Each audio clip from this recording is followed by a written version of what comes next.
All right, welcome to the... Crap, what number are we on again? 146, all right. How do you function?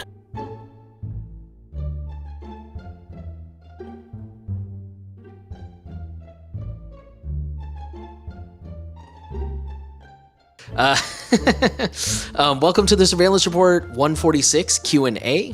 This is where, for those of you who have somehow missed the memo after all this time, our patrons at $5 a month or more can ask us a question, and so far we've answered almost all of them.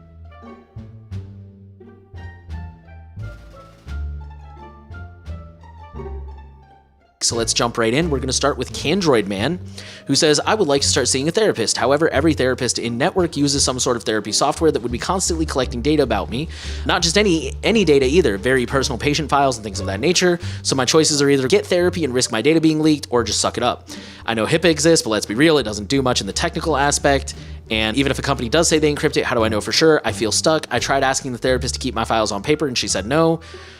Just to be clear, I don't have any major mental health issues and I'm not suicidal or anything, but I'm trying to be healthy in a world of constant surveillance. Next question is regarding food rewards. So this is when you have rewards for specific places, or maybe it's one of those ones that are shared across multiple restaurants and it shares your rewards points and things like that. They're worried about privacy, but they also want the benefits of saving money. So what would we suggest for those looking to use these apps privately? Our next question, what services do you use or consider using for non-disposable email aliases? Simple login is convenient, but in Firewalls Don't Stop Dragons, Carrie Parker recommends using services only for accounts you don't care much for and not for important ones like bank accounts.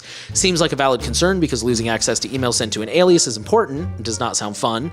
Of course, aliasing companies could get acquired or go out of business. His other recommendation is to buy a custom domain and link it to a private service like Proton or Tutanota. While that also seems solid, it would appear to add another very clear way to connect your accounts across the web, since no one but you would be using it unless you generate a different domain, at which point you're rapidly having a hard track managing them, becomes really expensive. Patron called Barnaby asks, since a bit more than a year, Samsung Camera app requires access to nearby devices to function. It won't launch if you don't give the permission. But the question is, do you have any camera app to recommend that would be privacy respecting? And the last question comes from, I'm not even going to try to pronounce that name, it's some kind of Nordic name. Says, thanks for the channel, I recently became a patron, so thank you. We're glad to have you here, even if I can't pronounce your name.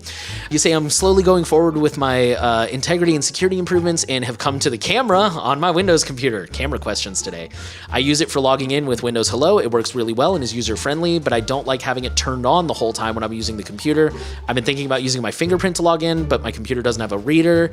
So my question is, I've seen there are small USB sticks, which are fingerprint readers that you can buy. I don't know if there are any issues with such hardware. When I am moving from Windows to Linux, will there be other problems? Our patrons at $5 a month or more can ask us a question, and so far we've answered almost all of them.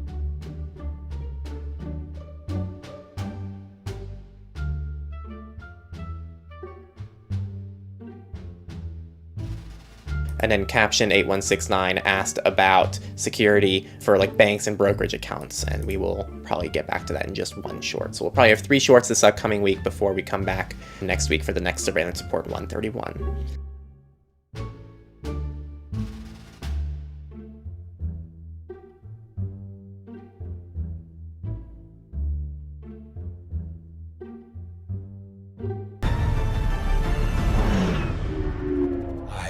Fight for the users.